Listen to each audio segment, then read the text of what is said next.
Yes dear students, बच्चों आज के सेगमेंट में हम पढ़ने जा रहे हैं कि कितने टाइप के कोलाइड होते हैं। ठीक है, कोलाइड क्या होते हैं मैंने आपको पढ़ाया था पिछले सेगमेंट में कि जिनमें जो साइज ऑफ पार्टिकल्स होता है वो 1 नैनोमीटर से 100 नैनोमीटर के बीच में होता है।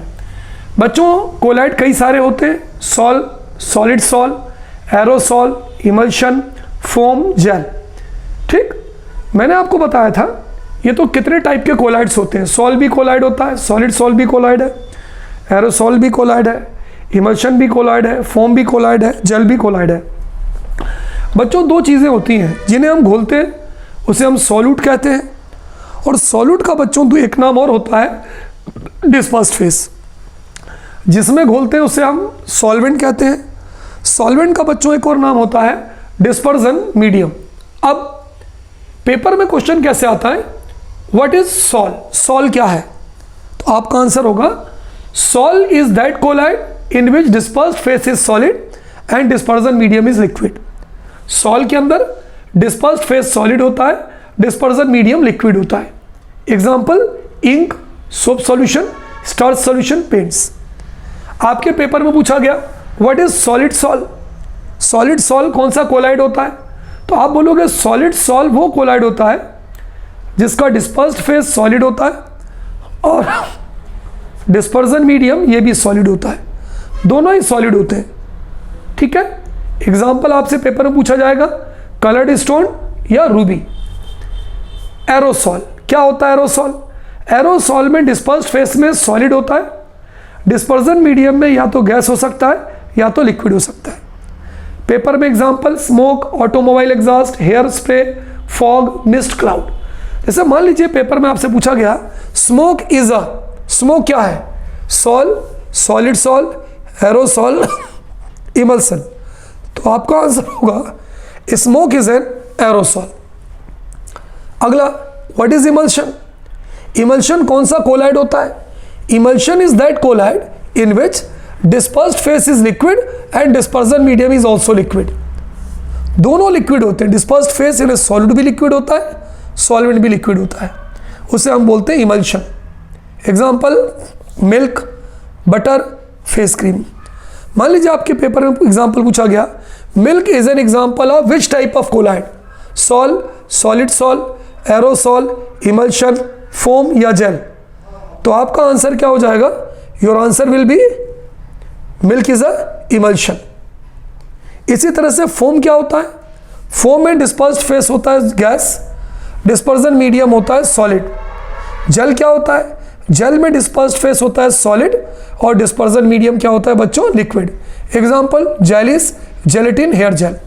मान लीजिए आपके पेपर में पूछा गया hair gel is an example of, तो आपका आंसर होगा कौन सा colloid, hair gel is an example of jail.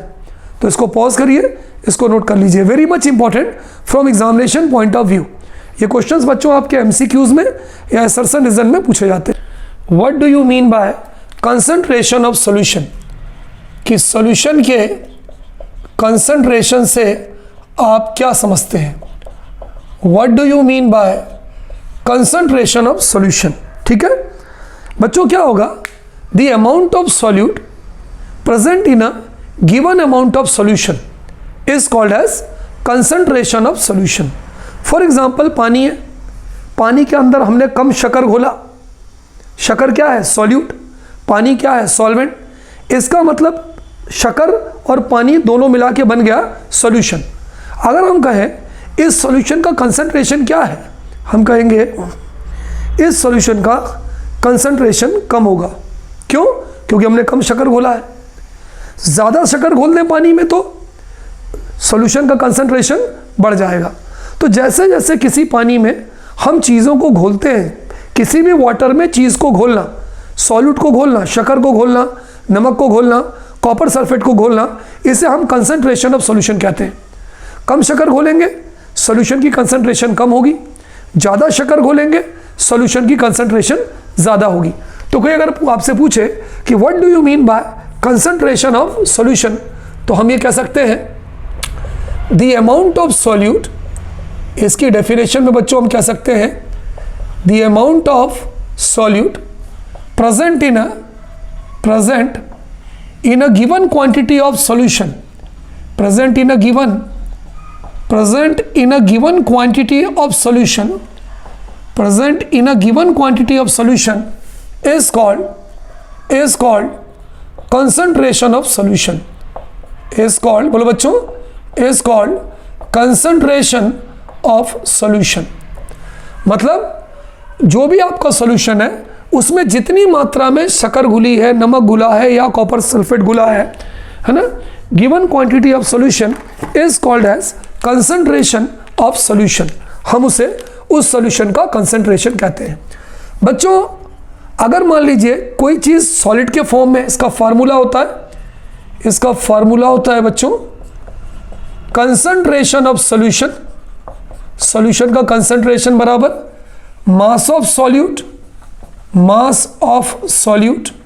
Upon mass of solution, mass of solute upon mass of solution into 100। कब? जबकि वो सॉलिड फॉर्म में हो। ये वाला फार्मूला हम कब यूज करेंगे? जब हमारा जो सब्सटेंस है घुलने वाला वो सॉलिड फॉर्म में हो। अगर मान लीजिए दोनों लिक्विड फॉर्म में, तो हम क्या यूज करेंगे? हम यूज करेंगे concentration of solution. Concentration of solution is equal to volume of solute, अभी मैं आपको न्यूमेरिकल करवाऊंगा, upon volume of solution into 100। तो बच्चों ये दो फार्मूले हैं जो हम यहाँ यूज करते हैं। तो the amount of solute present in a given quantity of solution is called as concentration of solution. अगर सॉलिड दिया है, मान लीजिए नमक दिया है और पानी दिया है, तो हम ये फार्मूला यूज कर सकते हैं, मास of solute upon mass of solution into 100। या कंसंट्रेशन ऑफ सॉल्यूशन दोनों लिक्विड फॉर्म में अगर दिए हो तो volume of solute upon volume of solution into 100। Note कर लीजिए बच्चों इसको। बच्चों अब हम कंसंट्रेशन ऑफ सॉल्यूशन के न्यूमेरिकल करते हैं। हमारा पहला न्यूमेरिकल है A solution contains 30 gram of sugar dissolved in 370 grams of water. Calculate the concentration of solution, है ना। ये हमारा न्यूमेरिकल है। अब अगर हम इस न्यूमेरिकल की बात करें, सॉल्यूशन को करना शुरू करें, तो सबसे पहले हमारा जो शुगर है, जो शक्कर है, वो सॉल्यूट है। वो क्या है बच्चों? सॉल्यूट है। और जो पानी है 370 ग्राम ऑफ जो वाटर है, ये हमारा सॉल्वेंट है। ठीक, शुगर हमारा सॉल्यूट है क्योंकि हम शुगर को घोल रहे हैं, और वाटर हमारा सॉल्वेंट है। यहां पर एक और कंफ्यूजन है, कभी कभी बच्चा कंफ्यूज हो जाता है कि क्या सॉल्यूट है क्या सॉल्वेंट है। यहां तो क्लियर दिख रहा है कि ये सॉल्यूट है क्योंकि ये सॉलिड है, ये सॉल्वेंट है क्योंकि वाटर लिक्विड है। अगर मान लीजिए दोनों लिक्विड होता तो क्या करते? सीधी सी बात, जिसकी क्वांटिटी कम होगी हम उसे सॉल्यूट लेंगे, और जिसकी क्वांटिटी ज़्यादा होगी हम उसे सॉल्वेंट लेंगे। Calculate the concentration of solution. तो बच्चों सबसे पहले हम लिखेंगे मास ऑफ सॉल्यूट। सॉल्यूट का मास कितना है? शक्कर हमारी सॉल्यूट है, ये हो गई बच्चों 30 ग्राम्स। फिर इसके बाद हम लिखेंगे बच्चों मास ऑफ सॉल्वेंट, कि जो हमने सॉल्वेंट लिया है उसका मास कितना है? वो है 370 ग्राम्स, वो उसका मास हो गया। हमें निकालना क्या है? Concentration of solution. अब दिक्कत यह है कि हमारा जो फार्मूला है वो है concentration of solution. Concentration of solution is equal to बच्चों ये होता है mass of solute upon mass of solution, mass of solution into 100। क्योंकि जो कंसंट्रेशन है वो हमेशा परसेंटेज में निकाला जाता है। किस में निकाला जाता है बच्चों? परसेंटेज में। सॉल्यूट इतना है, सॉल्वेंट इतना है, तो मास ऑफ सॉल्यूशन। तो बच्चों जो मास ऑफ सॉल्यूशन होता है, सॉल्यूशन का मास दोनों के मास के टोटल के बराबर होता है, is equal to mass of solute, mass of solute plus mass of solvent. Solute और सॉल्वेंट के मास के बराबर होगा। सॉल्यूट का मास कितना हुआ? 30 ग्राम। सॉल्वेंट का मास कितना हुआ? 370 ग्राम। तो टोटल मास कितना हो गया? 400 ग्राम। तो सॉल्यूट का मास आया 30 ग्राम और सॉल्यूशन का मास, सॉल्यूट प्लस सॉल्वेंट का मास ये आ गया 400 ग्राम। तो मास ऑफ सॉल्यूट आपका कितना हो गया बताइए? ये हो गया 30 ग्राम। सॉल्यूशन का मास कितना हो गया बताइए? ये हो गया 400 ग्राम इंटू 100 ग्राम। तो ये हो गया 30 divided by 400 into 100। Is there any problem? चलिए अब क्या होगा, 2 0 से 2 0 कैंसिल हो गया।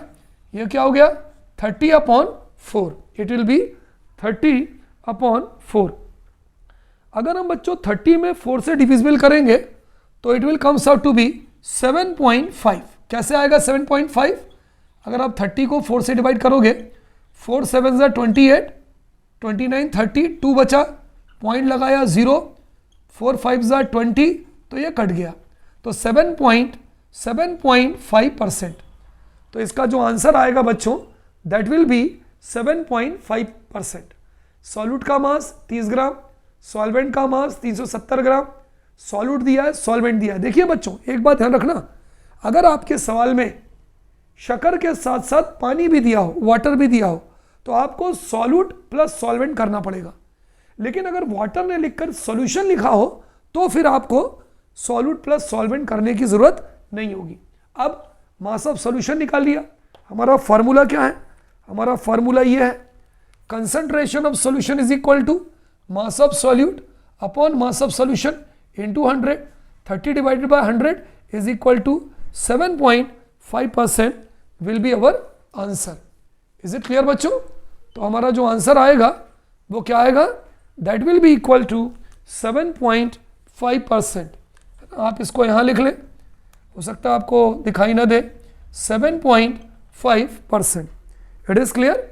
So it's answer will B 7.5%। Note down in your copy बच्चों। चलिए लेट्स डू अनदर न्यूमेरिकल। बच्चों हमारा अगला सवाल है, बहुत ध्यान से देखिएगा। If 110 grams of copper sulphate, हमारा जो सब्सटेंस है, जो सॉल्यूट है वो कॉपर सल्फेट है, is present in 550 gram of solution. आप एक चीज नोट करिएगा, यहां पर इन्होंने सॉल्यूशन दिया है। मैंने क्या बोला था? अगर यहां पर वाटर होगा तो आप इसे सॉल्यूट मानेंगे और आप इसे सॉल्वेंट मानेंगे। लेकिन अगर यहां पर सॉल्यूशन लिखा है तो आप सीधे उसको मास ऑफ सॉल्यूशन में काउंट कर लेंगे। सॉल्यूट प्लस सॉल्वेंट प्लस करने की जरूरत नहीं है। चलिए देखते हैं, ठीक है। Let us do it's answer. बच्चों इस फिर से इस बात का ध्यान रखिए, अगर यहां पर सपोज करिए कॉपर सल्फेट होता इज डिसॉल्व इन इतने ग्राम ऑफ वाटर, तब तो आप इसको सॉल्यूट लेते और इसको आप सॉल्वेंट लेते। लेकिन यहां पर लिखा present in 550 gram of solution, तो अगर यहां पर सॉल्यूशन लिखा रहेगा तो आप इसको as a whole mass of solution लेंगे। तो हम क्या लिखेंगे बताइए? हम लिखेंगे मास ऑफ सॉल्यूट। हमारा कॉपर सल्फेट सॉल्यूट है, 110 ग्राम्स हो गया। चलिए बिल्कुल सही। मास ऑफ सॉल्यूशन, अब यहां सॉल्वेंट नहीं है, हमारा सॉल्यूशन है। कितना दिया है? 550 ग्राम्स। हमें क्या निकालना है? बिल्कुल सिंपल सी चीज, हमें निकालना है कंसंट्रेशन ऑफ सॉल्यूशन। ये हमें फाइंड आउट करना है। चलिए भाई फार्मूला लगाते हैं। क्या लगाएंगे बोलो? हम लगाएंगे कंसंट्रेशन ऑफ सॉल्यूशन। सॉल्यूशन का जो कंसंट्रेशन होगा बच्चों क्या लिखेंगे बताइए? मास ऑफ सॉल्यूट, सॉल्यूट का mass divided by mass of solution, solution का mass into 100। Mass of solute 110 gram, ये दिया आपका 110 ग्राम। मास ऑफ सॉल्यूशन 550 ग्राम्स, क्योंकि वाटर नहीं है, वाटर होता तो सिंपली हम सॉल्वेंट मान लेते। Concentration of solution we have to find out. So concentration of solution is equal to mass of solute upon mass of solution into 100। Solute का mass कितना दिया है बच्चों? 110 डिवाइडेड बाय सॉल्यूशन का मास कितना दिया है बोलो? 550 इंटू 100। 0 से 0 cancel. Is there any problem? तो 0 से 0 क्या होगा बच्चों बताइए? कैंसिल। चलिए 11 से डिवाइड करते हैं। 11 1 11, 0, 11 5 55। Is there any problem? So 5 1 ज़ा 5, 5 2 ज़ा 10 is equal to 10 into 2. It will comes out to be 10 into 2 is equal to, अब 10 इंटू 2 होगा तो क्या होगा, it will comes out to be, यहाँ आगे लिख देता हूँ, जगह नहीं है, is equal to 10 into 2 is equal to 20%. तो हमारा आंसर कितना हो जाएगा बच्चों, our answer will comes out to be 20%. एक बार फिर से रिपीट करता हूँ, मास ऑफ सॉल्यूट, ये हमारा मास ऑफ सॉल्यूट है 110 ग्राम. मास ऑफ सॉल्यूशन, पानी नहीं है, पानी होता तो सॉल्वेंट लेते और दोनों को प्लस कर देते, चूंकि सॉल्यूशन है सीधे ले लिया mass of solution 550 grams. Concentration of solution question mark, तो क्या हो जाएगा, concentration of solution is equal to mass of solute upon mass of solution into 100. 110 ऊपर आ गया, 550 नीचे आ गया, 0 से 0 कट गया, 11 1 ज़ा 11, 0, 11 5 ज़ा 55, 5 1 ज़ा 5, 5 2 ज़ा 10, 10 2 ज़ा 20. So it will comes out to be 20%. बच्चों note down in your copy. बच्चों हमारा अगला न्यूमेरिकल है कि कोई एक सॉल्यूशन है, a solution contains 50 ml alcohol, alcohol liquid है, एंड 150 ml वाटर. अब देखिए वाटर है, वाटर है मतलब आपको सॉल्यूट प्लस सॉल्वेंट करना पड़ेगा. देखिए यहाँ एक कंफ्यूजन है, एल्कोहल लिक्विड होता है, पानी भी लिक्विड है, दोनों लिक्विड है. अब कैसे पता लगाएं कि कौन सॉल्यूट होगा और कौन सॉल्वेंट होगा. सीधी सी बात, जिसकी क्वांटिटी कम होगी वो सॉल्यूट होगा और जिसकी क्वांटिटी ज़्यादा होगी वो सॉल्वेंट होगा. अब यहाँ सॉल्यूशन नहीं है, यहाँ वाटर है, तो आपको सॉल्यूट प्लस सॉल्वेंट करना पड़ेगा, एक चीज़. दूसरी चीज़ बच्चों जो हमें ध्यान में रखना है, यहाँ पर वॉल्यूम मिलीलीटर में दिया है, वहाँ पे ग्राम में दिया था, तो ग्राम अगर होगा तो mass of solute upon mass of solution चलेगा. लेकिन अगर मिलीलीटर में दिया होगा, मिलीलीटर में, तो हम यहाँ पे मास की जगह पे बच्चों वॉल्यूम ले लेंगे. चलिए करते हैं, आंसर को हम सॉल्व करना शुरू करते हैं. सबसे पहले बच्चों हम लिखेंगे मास ऑफ सॉल्यूट, कि भाई जो सॉल्यूट है उसका मास कितना है, वो है 50 ml, एल्कोहल है, कम है. फिर हम लिखेंगे मास ऑफ सॉल्वेंट, जिसमें घोला है, उसका मास कितना है, 150 ml. फिर से बच्चों ध्यान रखिए, एक बार मैं आपको और बता दूं, यदि वाटर लिखा होगा तब आपको सॉल्यूट प्लस सॉल्वेंट करना है. अगर वाटर की जगह सॉल्यूशन लिखा होगा तो फिर आपको सीधे सीधे सॉल्यूशन लेना है. चलिए, सॉल्यूट का मास आ गया, सॉल्वेंट का मास आ गया. अब किसका मास निकाल लें, अब हम निकाल लें मास ऑफ सॉल्यूशन. तो mass of solution is equal to हो जाएगा mass of solute plus mass of solvent. Solute का मास प्लस सॉल्वेंट का मास. सॉल्यूट का मास कितना है आपका 50 ml, सॉल्वेंट का मास कितना है आपका 150 ml. टोटल कितना ml हो गया, टोटल हो गया 200 ml. ठीक है, हमें निकालना क्या है, कंसंट्रेशन ऑफ सॉल्यूशन. तो आपका फार्मूला क्या बनेगा बताइए, हमारा फार्मूला बन जाएगा कंसंट्रेशन ऑफ सॉल्यूशन. सॉल्यूशन का concentration is equal to volume of solute, solute का volume divided by volume of solution, solution का volume into 100. Volume of solute upon volume of solution into 100. चलिए बताइए सॉल्यूट का volume कितना है, ये आपका सॉल्यूट है 50 ml, ये हो गया 50. सॉल्यूशन का मास कितना है, ये आपका आ गया 200 और इंटू 100. तो क्या हो गया, 2 0 से 2 0 कैंसिल, क्या बचा 50 डिवाइडेड बाई 2, तो 2 2 ज़ा 4 और 1 कैरी हुआ 10, तो 2 5 ज़ा 10, तो 25%. तो आंसर कितना हो गया 25%. बच्चों देखो फिर से आखिरी बार एक चीज़ आपको फिर से बता रहा हूँ, अगर यहाँ पर लिक्विड हो और दोनों लिक्विड हो तो जिसको घोलते हैं उसे सॉल्यूट कहते हैं, जिसमें घोलते हैं उसे सॉल्वेंट कहते हैं. फिर भी यदि आपको कन्फ्यूज़न है, जिसकी क्वांटिटी कम है वो सॉल्यूट होगा, जिसकी क्वांटिटी ज़्यादा है वो सॉल्वेंट होगा. अगर वाटर दिया है तो आपको सॉल्यूट प्लस सॉल्वेंट करना होगा, और अगर वाटर की जगह सोल्यूशन है तो आपको डायरेक्ट सोल्यूशन लेके चलना होगा. Is there any problem, note कर लीजिए, इसको पॉज करिए और नोट कर लीजिए. बच्चों this is our next question. हमारा अगला क्वेश्चन है बच्चों, इफ 2 ml ऑफ एसीटोन, है ना, एसीटोन लिक्विड होता है, एसीटोन कितना हमारा 2 ml है, is present in 45 ml of solution. देखिए यहां पर वाटर नहीं लिखा, अगर वाटर लिखते तो वो सॉल्वेंट हो जाता और हमें दोनों को ऐड करना होता, लेकिन यहां पर सोल्यूशन लिखा है तो ये सीधे सीधे वॉल्यूम ऑफ सोल्यूशन हो जाएगा। कई बार समझा चुका हूं, ये कंफ्यूजन ध्यान रखना। Then calculate the concentration of solution. चलिए आंसर करना शुरू करते हैं।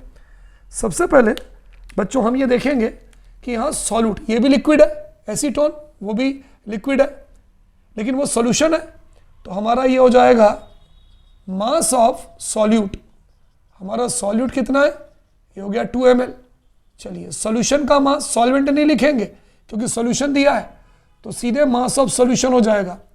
मास of solution is equal to 45 ml। 45 ml हो जाएगा सॉल्यूशन का मास, ठीक है। चलिए हमें निकालना क्या है, हमें निकालना है कंसंट्रेशन, कंसंट्रेशन ऑफ सॉल्यूशन, ये हमें निकालना है, ठीक, ये हमें निकालना है। चलिए निकालते हैं। हमारा आंसर हो जाएगा कंसंट्रेशन ऑफ सॉल्यूशन, चूंकि लिक्विड है, मिलीलीटर में दिया है। मैंने आपको बताया था अगर कोई चीज़ मिलीलीटर में हो तो हम वॉल्यूम का यूज़ करेंगे, और अगर कोई चीज़ ग्राम में हो तो हम मास का यूज़ करेंगे। चूंकि मिलीलीटर है तो हम लिखेंगे volume of solute divided by, क्या लिखेंगे बोलिए, वॉल्यूम ऑफ सॉल्यूशन। चलिए इनटू 100। सॉल्यूट का वॉल्यूम कितना होगा बताइए, 2 ml। सॉल्वेंट, सॉल्यूट का वॉल्यूम कितना होगा, चलिए वॉल्यूम को हम अलग कलर के पेन से लिखते हैं, 2 ml, ये हमने लिख दिया 2 ml। सॉल्वेंट का कितना होगा बताइए, 45 ml into 100। Is there any problem, 5 2 ज़ा 10 0, 5 9 ज़ा 45, तो 2 2 ज़ा 4, 0 40 डिवाइडेड बाई 9, कितना आ गया, it will comes out to be 40 divided by 9।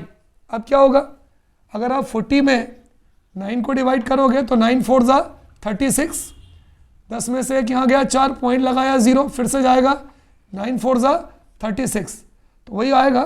तो इसका आंसर आ जाएगा 4.4%। तो बच्चों इस तरह से ये जो हमारे न्यूमेरिकल्स हैं जो कंसंट्रेशन के हैं, ये बहुत इंपॉर्टेंट है and it is generally asked in our examination. तो बच्चों आज के इस सेगमेंट में मैंने आपको दो चीज़ें बताया। पहले मैंने बताया कि कोलाइड कितने टाइप के होते हैं, जहाँ पर हमने पढ़ा emulsion, gel, sol, solid sol, और आफ्टर दैट मैंने आपको बताया what do you mean by the concentration of solution, the amount of substance present in a given volume of liquid is called as concentration. Concentration का formula बताया, concentration of solution, अगर gram में कोई चीज़ होती है तो mass of solute upon mass of solution into 100, लेकिन अगर मिलीलीटर में कोई चीज़ होती है तो volume of solute upon volume of solution into 100। तो इसकी प्रैक्टिस करिएगा। In our next segment will study next thing. Okay students, good day to all of you बच्चों।